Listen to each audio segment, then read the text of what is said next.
the chance to be in a very exclusive museum where you are able to touch history and see history and be a part of some of the most momentous occasions in history, particularly with diving, with naval history and naval warfare.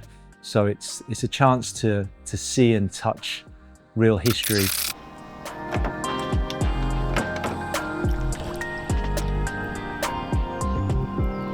In my checklist. Ja, ani nie ma ojca. Age. Can you imagine sticking that on a twin set? I should work that out. State again. 2030.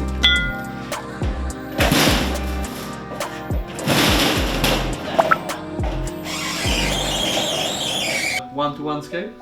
That's what we dive into. One to one. It's snapped like here, and on the break there's like two 6-inch guns either side. I'm not too sure if one's Why are they not in the drawing? fell down a bit. Are they on the drawing this here? This one on the starboard side, it's fell down the crack. Yeah. So it fell down in the crack? Yeah, so like the bows split here, and one of the 6-inch guns that was on the foredecks fell down. And I think as well, like it's almost like a speed bump. This from like the forecastle onwards. It's upright, isn't it? Yeah, in the slightly on its port side. Like that. Well, that chimney's in the post, so it's going to be on the floor, right? I think some of it's still standing up. Yeah, some of it's still standing. So one of the big questions is whether the foremast, this main mast, foremast, has a tripod leg to it or not. So the Lowestoft was installed with one.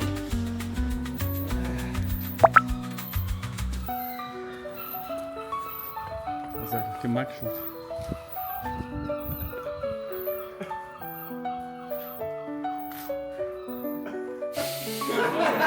Sort of creeping north, isn't it? North and west as the week goes on. And it's just leaving that wee ridgy high on Wednesdays. Just see it's filling here, and then Wednesday into Thursday. I mean, Thursday looks pretty nice. It'd be crazy to like say if it was like doable, but maybe it's a little bit lumpy on the Wednesday and pass on it, and then be like, oh fuck, it's changed, and like Take the opportunity. we're chasing the tails, then aren't we? Like, I guess what I'm just being like, you know, fine as well. Like, I'm just being as honest as I can be, just like sort of say like what I think we're all thinking the same things. Like 100%, yeah. I'd be keen to hopefully get a dive. I'm keen to get a dive in tomorrow, whatever. Just get a really feel for the boat and that, because it might be the following day we might have to go and do this. So. Yeah. What was the most surprising thing we found when digging through the archives in London? The ship's cat was later recovered by the German U-boat after the sinking, and the story of the cat is sort of a bit of a testament that's been lost over time, but yeah, I think it was pretty amazing detail to have in the ship's logs. Given how desperate the situation was when the ship was under attack, just the level of composure of the officers and crew under fire, one of the senior officers took the time while the ship was sinking to go and destroy the confidential ciphers, and then asked the captain's permission to abandon ship. And it said that he walked into the water, which I think gives a sense of just how desperate the situation had become. And it's the records talk about the captain Miller, walking out of the ship as the waters rose around him. And I think that level of discipline from the officers and crew was really impressive. Feelings that stuck out for myself were reading the ship's logs from such an important interaction between the two fleets. It really made you feel immersed in the history and the story of how the ship sank, and what the crew went through on that particular day at sea. And just the composure of the fleet, and the officers involved and how they dealt with the situation, it just really come home to me personally. And they're heavy, right? They come in these like big packs of like logs of the same ship for months and months, and the smell of the paper, you get that old like paper smell, musty smell, and that's something as well, like a window into like a completely different time. They give you like blue gloves to wear so that you're not damaging the paper itself. And it's that kind of like yellowy, like sandy paper, big books like this. And you've got to be super careful with them, right? Because they're fragile, they can fall apart. A lot of them are already like pages are missing, and it feels like a resource that's precious and important to keep safe. Using obviously some of the larger prints, we used counterweights to weigh the rolls down and stuff, just so that we weren't opening up too much of the roll at once and damaging the artefact. So stories that stuck with us as we were going through the records. The things that stood out to me mostly was Captain Miller's account of how the ship was sunk and how he dealt with the matter in hand. Individual accounts of bravery from the crew, saving other crew members after the ship had gone down. Obviously various crew members were in the water, and you have accounts of one young guy who was only no more than a teenager diving into the sea 60 odd miles offshore to pull fellow sailors out and get them onto the lifeboats. And that's one sailor in particular was singled out. He was awarded like a bravery medal after the event. We faced a number of challenges going through the research. One thing you've got to take into account is that there are two sides to this story. You have the English records and you also have the German records. And we've been lucky enough to have two native German speakers in the team who've been a tremendous resource for us in helping us understand the German side of the records. Yeah, and with us recovering the U-52 logbooks, they were obviously handwritten in German by Hans Walther, and they were incredibly difficult to translate for us. So having Alex and Steph on board, native German speakers, that was just a huge resource for us as a team and a project, to be able to have them translate them into English so we could then read their German account on the day. The other aspect is that inherently when you're dealing with naval records from that era, there is going to be a level of accuracy that you're going to have to work with. It's not like Second World War records or the kind of records that GPS era that we have today. Everything is going to be out by 1 to 2, maybe more nautical miles, and dealing with that and accepting that and factoring that in when you're developing a search box is pretty important. I think one of the advantages that we did have for this project was the wealth of information available. If you think about the naval encounter, the 19th of August action, you have the entire English and German naval fleet at sea at the same time, and therefore you have dozens and dozens and dozens of ships, all with ship's logs, all communicating amongst each other, and also with their respective admiralties back at base. And in some respects that made things quite easy, because then you have a wealth of information a wealth of sources that you wouldn't otherwise necessarily have access to. Also, we managed to recover the German copy of their quadrant map for the sinking position of the HMS Nottingham, but that was also very hard to make out. We tried all sorts of new modern technologies to try and enhance the numerical data on that, such as EI. So yeah, that was also definitely something that hindered us along the research.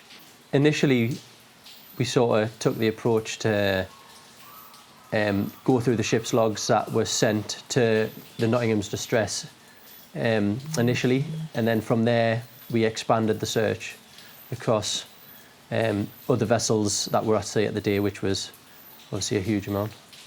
Yeah, you've got to prioritise, because there's so much information out there. It's very easy to get lost and not see the wood for the trees. So you focus on the vessels that were working in and around the Nottingham, the 2 destroyers that came to the aid of the Nottingham, the tugs that took back survivors, and you focus on those, and you're focusing really on positional information, because that's what's relevant for the exercise of creating a search box, right? There's so much other information out there about the events that you have to kind of screen out. Otherwise, it's information overload, and it's hard to see the positional information through everything else that's there.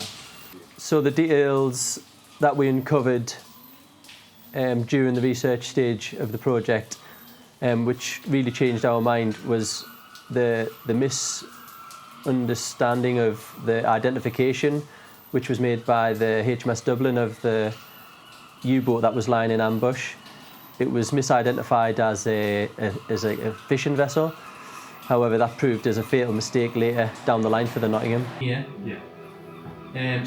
Last team comes up the shot line here. They verify that there's no deco tags left on the loop. If there is deco tags, don't pull the shot. Obviously, there's 9 divers or 8 divers on here.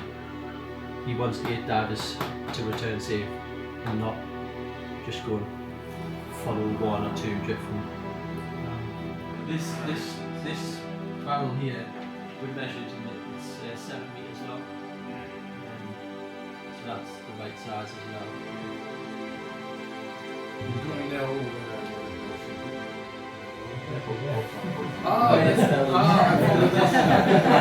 Really? I think Marcus said it was rigged for sea. There'll be possibly multiple bells. The main bell will be there. So that's the break. So that's the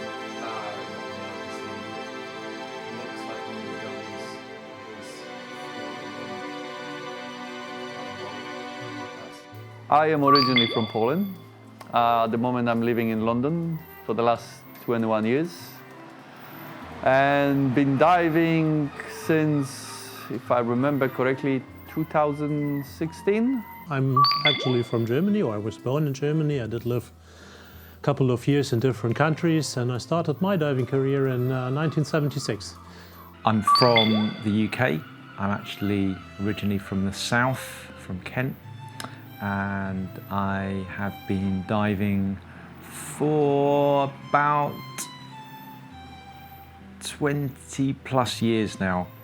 Much longer than I like to think about. So I live on the south coast in the UK, near Brighton, a place called Billingshurst, and I've been diving since 2003, so a fair few years now. Originally from the UK, now based in Spain, and I've been diving since 2003. I'm from Germany and I'm diving since 2019. So I'm from Sunderland, which is only down the road, about an hour and a half from here, so it's very local for me to come diving up here. I've been diving since I was 12 years old, so for 16 years now, for quite a while. Technical diving I've been doing for around 4 or 5 years now, so. What motivated me to take part in this project? It's the opportunity to be a part of some unique wreck exploration. It's the chance to use everything that you learn when you start diving. It's a chance to put together all of the skills that you have. One of my goals become a diver, it was to take part in such expeditions like that. So yeah, so the training kind of pays off now. I love diving on wrecks. Most of my diving is down off the south coast, is on shipwrecks. And I love just exploring kind of all the different wrecks there are. So the chance to go and explore a pretty famous wreck back from World War I was an opportunity you couldn't really pass up, to be honest. So I was motivated to take part in this project because I love UK wreck diving. It's my favourite thing to do. and to be a part of some proper wreck exploration, it doesn't get much better than that. It's a very exciting project to be a part of. I'm really interested in wreck diving, and I really enjoy the dives to come down to a new wreck or every kind of wreck and see the history there, see so many details and everything. I really enjoy and I really love this. In this moment when I come down, the history is true and show me the past. What was my motivation to take part in this project is mainly because I was actually invited. But I'm quite open for all this kind of projects. I did quite a lot of projects for wreck exploration since 25, 30 years now, and usually I take the camera and try to get some photos, so I think this was the reason why I was asked. But I really love this, and I have a couple of projects I started years ago, and sometimes they lose a little bit of momentum, and then new information pop up, and then the pieces of the puzzle come together, and certainly it's getting a project which materialize. And I think in this case here, a lot of pieces of the puzzle, they did come together quite quickly. So I was happy to have the chance to participate in this project and maybe to add a little bit of my experience and my way of working. Motivated me to take part in this project was true exploration. The opportunity to join a team and a project with real opportunity to get out there and discover new shipwreck. What means wreck diving for me personally is that I really enjoy the dives there. I enjoy the details, see a porthole or see some dishes or something from the past. It's really nice to see history is getting true.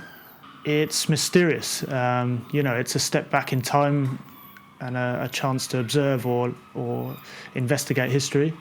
I think wrecks have a personality and they tell a story, and it's, as a diver, descending onto a wreck and particularly being one of the first to dive something and orientate and understand what has happened and how the artifacts lie throughout the wreck today.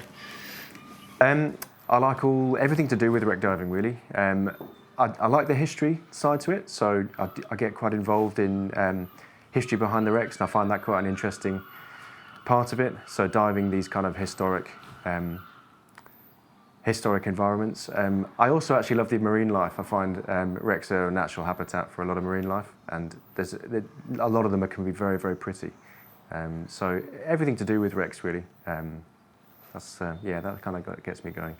It's the chance to be in a very exclusive museum where you are able to touch history and see history and be a part of some of the most momentous occasions in history, particularly with diving, with naval history and naval warfare. So it's a chance to see and touch real history. Oh, I was always, over all the years, I was excited about wreck diving. It's, for me, wreck diving is much more than just diving on a wreck, because I'm a Navy officer. I was captain on big ships, so whenever I see a wreck, it's like going back to the time when this ship was active. So I really look for all the pieces and elements you find on a ship which is still in service, and it's sometimes so particular to see this time frame when the ship was built and what kind of innovations they made this in this period. So this is what I really like, and it does not really matter whether it's a historical wreck or a modern wreck. But for me, let's say, over all the years, my main focus was diving these super big liners, these transatlantic liners, and because at that time that there have been always the modern ships, the most modern ships being created, and there was so much involved. And also as a photographer, it's a difference between a cargo ship or a military ship or a big liner, because when a liner was lost, there's always so much information, so much stories behind it. So I was always focusing on this. And the second field of interest was certainly military ships, because my career started also in the military navy. So seeing all these elements of a military ship, of a warship, is like seeing it how it was alive. Wreck diving to me means exploration, diving into the unknown. I love the history behind the shipwrecks, learning all about the wrecks before I dive them. It really creates a full picture before diving the wreck. So yeah, I love it. It's the history of the wrecks. I really love wreck diving. Love to see see the shipwrecks, and especially the destroyers, World War I and II shipwrecks. What else? And I would love if the wrecks are. I would like it if the wrecks are a little bit, preserved a bit more, because people like to take the stiff stuff out of the wrecks, and it would be nice to leave it for everyone else to see too, right? What I know about the HMS Nottingham, it's a World War I light cruiser. It took part in one of the biggest battles in the North Sea that's ever happened, in the Battle of Jutland. I know that it's a World War I cruiser, and that it was torpedoed. The ship that we're looking for is going to represent a particular type of naval vessel. So it was a multi-purpose vessel. So it was able to be used either to scout ahead of the main fleet, or basically deliver force wherever it needed to, but in a very agile, very narrow, long, fast construction. So she will have 4 props. She's going to have guns. It's going to have, we anticipate to find at least 2 fore, 2 midship and 2 aft. We also believe that she was retrofitted with a anti-aircraft gun as well. It's kind of nicely preserved, so nobody's been on it yet. So this is like one of the lifetime opportunity to go and dive it, document it, and present it to the rest of the world.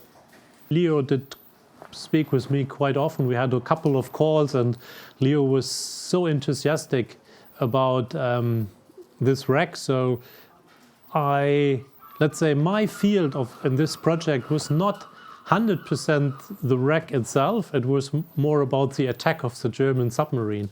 So I translated a lot of documents from the Germans and the logbooks, and tried to get together the path of the ship, of the wrecks, the Nottingham, and at the same time how the U-boat was operating, to find a position which was most accurate. So that was what I was focusing on. I certainly know that it was a wreck where a lot of groups were interested in finding it since 20 years now.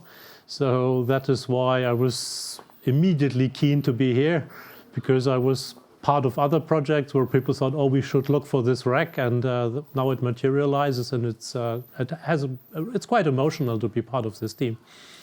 What I'm hoping to find and to learn in this week is to getting more comfortable in this diving range, and to get more comfortable working in a team and working in a project situation, especially to identify some details, measuring some details and everything. So yeah, it's my first really big project. I hope, and I think I know I will learn a little bit more about planning expeditions like that.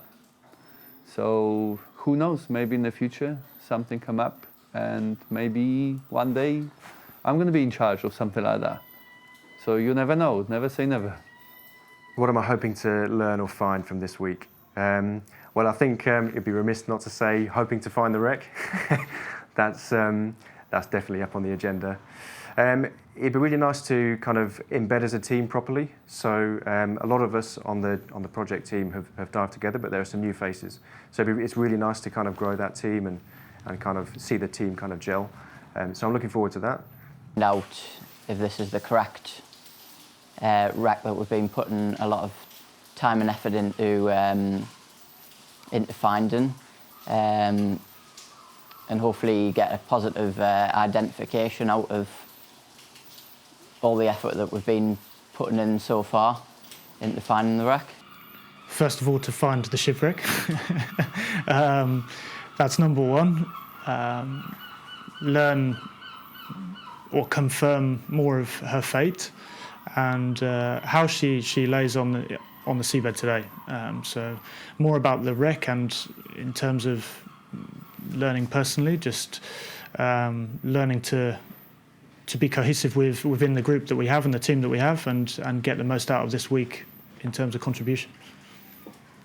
I think one of the things that would be really interesting to see if we're lucky enough to find the Nottingham is it's great sometimes seeing the large scale of a vessel, but sometimes it's the small details that connect you to the people that were on it and the lives that were lost on that. So it's always about finding the small things. It's the things that people touched and handled, whether that's some plates or personal items or whatever it might be that you know were part of the crew and the life of the boat. And that's always really good to be able to kind of connect this kind of small personal story to the bigger story of the ship, and then the bigger story of the war that it was involved in. And that's what I'd like to learn is more about the people that were involved, that both survived and lost their lives in it as well. So I'll hope certainly to see the guns, which I think is a unique feature for the identification. I hope to be able to see the tripod mast, get some good photos, the bridge area and all these kind of elements. Learning in particular is usually whenever a team comes together in a project, you always learn because you meet new people, new approaches, new skippers. So I always try to pick up the useful bits and pieces and to implement them in my toolbox. But that's not particular the wreck, that's more the project.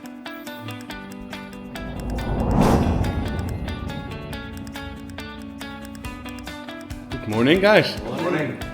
Ready for D-Day? Ready and raring. D-Day. Wow.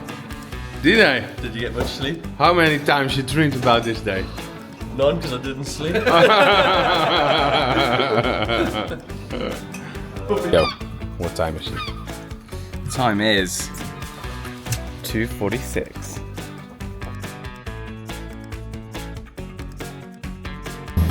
Sorry? Finally, we're nearly there. Super exciting.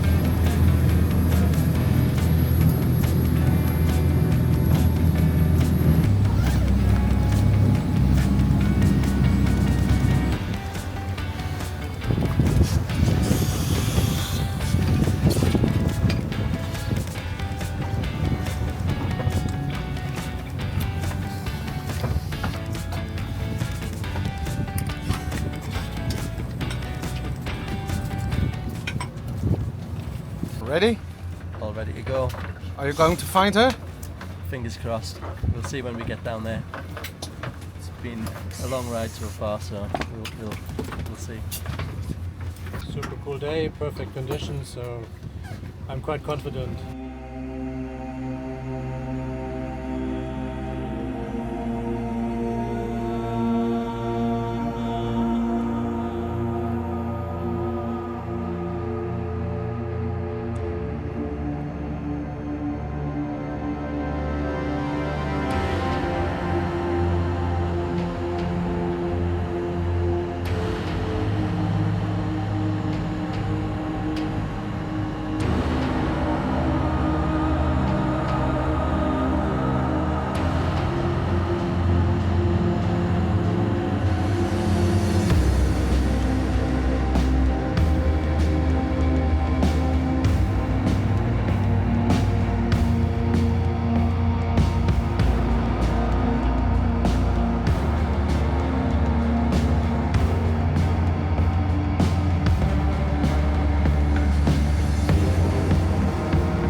Tell me!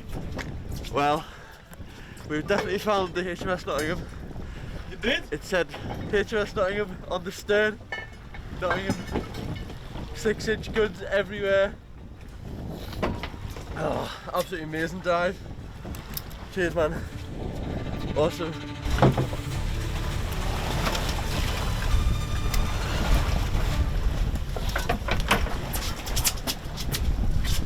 Right, got it.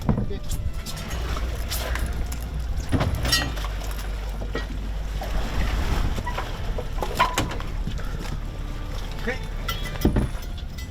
What a dive! Tell me! That was amazing. It says it's got Nottingham on the bow. Yeah, on the stern. Yeah. Really? Yeah. You know who has On the that stern. on video? You. Getting to the end. Man, that was unbelievable. Unbelievable. How was the dive? Brilliant, mate. Yeah. Brilliant. And was it one of the best wrecks that you've ever done? One of the best. Excellent. The best dive forever. Always to remember. Always to remember. Never forget this dive. Can you believe that she's laid there unfound for 109 years? I do believe it. But I can't believe it. We're the first to dive it. Excellent. Yeah, thanks, guys. Great. What I sort of made out of it was the bow section had like peeled open like this, so you could see the inside of the ribs. And just gonna expose that. Yeah, so it exposed the inside, because if it hadn't have done that, you wouldn't see the rib. It was a dive of dreams, for sure. So, yeah, when I seen them letters on the stern of the vessel, I just couldn't believe it. You know, it just sent home straight away what we'd found, and, you know, there was no more question about whether it was going to be the right shipwreck, whether it was not. It was just right there in front of us, and I think me and Leo just floated at the stern for a good couple of minutes, just reading the letters over and over again. It was a special moment for sure. Never forget it. Just that sense of connection with history, and just seeing it like right there in your face was unbelievable. And we were just like mumbling to each other through the route, Nottingham, Nottingham, like over and over again, because we couldn't believe what we were seeing. It was yeah, it was absolutely unreal, completely unreal.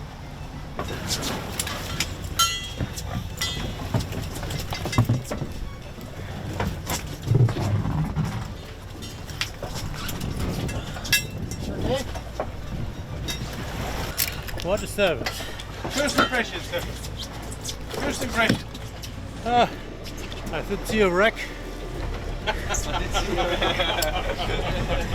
Do you agree, Leo? Do you agree? I agree. Tell me. That was worth it. Yeah, that was worth it. Spitting on my lens, yeah. Lots of guns. Found the helm, and then seeing Nottingham across the back of it. Unbelievable. Really awesome. Yeah, worth every minute of deco. Pretty cool, man. Pretty cool. Just sit down, it's like.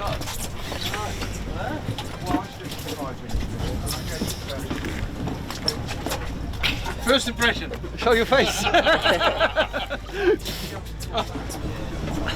Absolutely unbelievable. I can't believe it. I just can't believe it.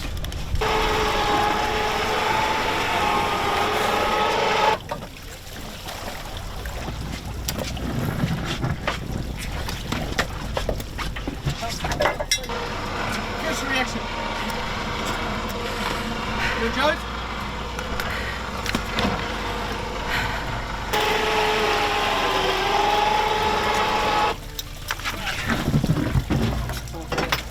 Oh man, amazing. Really incredible wreck.